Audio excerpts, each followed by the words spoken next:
Zee 24 तासनं समोर आणलेल्या पुणे जमीन गैरव्यवहार प्रकरणावरून राजकारण तापलेलं आहे।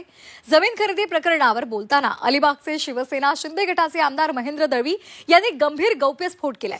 निवडणुकीच्या तोंडावर हे प्रकरण कसं बाहेर आलं असा सवाल करत असताना राष्ट्रवादीच्याच लोकांनी त्यांचा घात केला याचा संशय महेंद्र दळवी यांनी वर्तवलेला आहे।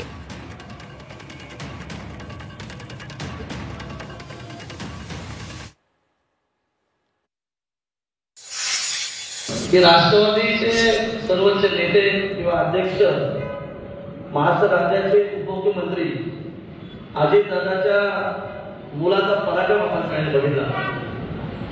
एक बाप मुलासाठी किती खोटं बोलतोय हे देखील आपण बघितलं। आता राष्ट्रवादीला काही नवीन नाही आहे। याच खोल्यावर नाक्यावरचा 70,000 कोटीचा भ्रष्टाचार आपण बघितला।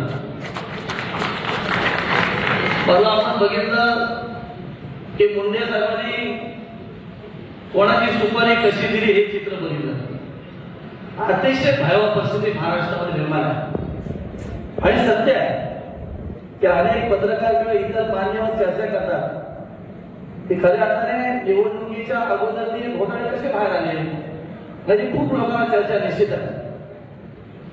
माझा संशय वेगळा आहे। राष्ट्रवादीच्या नेत्यांनी त्यांचाच घात केला असं माझं म्हणणं आहे।